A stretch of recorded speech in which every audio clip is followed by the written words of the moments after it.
In this video we are going to start new topic of unit 10 forces, balanced and unbalanced forces. Let's start with the reading. You should know about these forces by now. Buoyancy. Buoyancy is a force that works in water. It is an upward pressure, which is why boats float on water. buoyancy वो force होती है जो आपकी पानी में होती है, जिसकी इस फोर्स की हेल्प से आपकी कोई भी चीज़ जो है वो, जैसे कि बोट, वो फ्लोट करती है वाटर में. ठीक है. As we all know that gravity push the things downward. ठीक है. Gravity pull the things downward, but buoyancy is the force जो उसके ऑपोजिट वर्क करती है. It push the things upward. ठीक है. चीज़ों को अपवर्ड की तरफ पुश करती है. एंड ये मोस्टली वाटर में आपको पाई जाती है. Gravity is the force that keep, this is the second force, gravity. Gravity is the force that keeps us on earth. Gravity एक ऐसी फोर्स होती है जो हमें, जाहिर बात है, अर्थ के साथ इन कांटेक्ट करती है. Like our food, you know, हम क्यों हम जो हैं वो ज़मीन के साथ इन कांटेक्ट हैं, due to gravity. It is the force that make sure that what's goes up must come down. जो भी चीज़ ऊपर जाएगी, लेट सपोज अगर आप बॉल ऊपर फेंकते हैं तो वो इट कम्स डाउन, वो हवा में नहीं रहती. It is the force that pools everything towards the centre of the earth. ये एक ऐसी फोर्स है जो हम अपनी तरफ खींचती है. Friction. Friction is the force that slows or stop object that are sliding past each other. Friction एक ऐसी फोर्स है जो स्टॉप करती है मूविंग ऑब्जेक्ट को. लाइक फॉर एग्जांपल कार, आप ब्रेक अप्लाई करते हैं टायर और रोड के दरमियान में क्या चीज़ कॉज होती है जिसकी वजह से फ्रिक्शन कॉज होती है. टायर और जब टायर जो है वो रोड के साथ रब होता है, when two objects rub each other, then this force is caused and stop the moving object. Right. Sliding mean rubbing each other.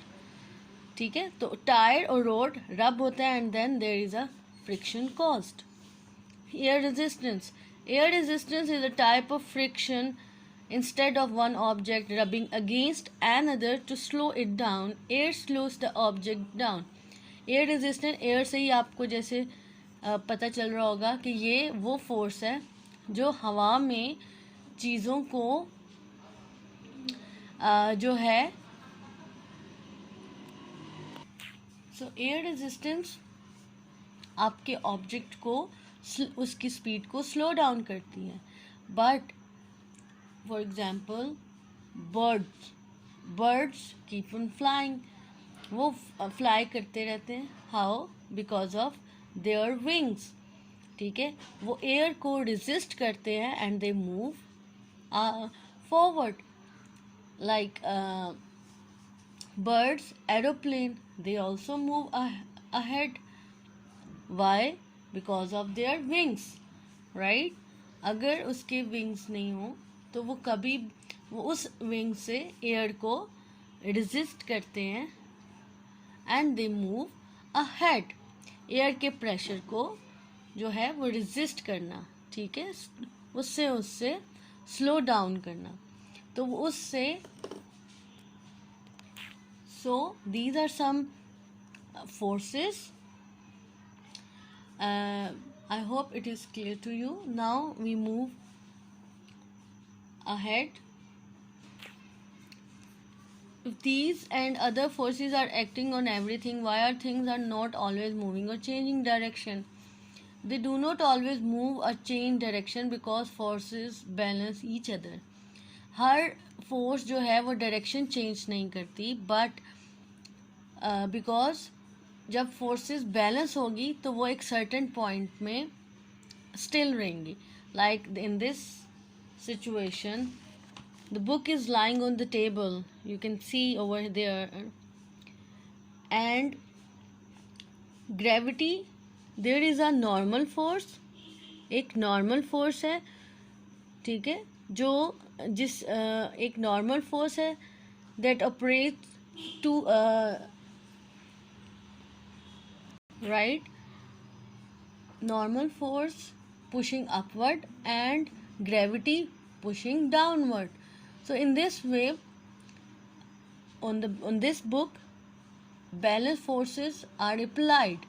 ठीक है, अगर हम बीच में से टेबल को खींच देते हैं, पुल करते हैं, तो the forces become unbalanced and the book will move, right?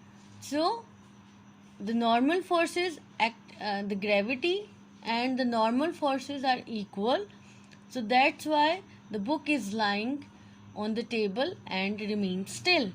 But if we pull this table under the book, what will happen? The book will move and the forces become unbalanced.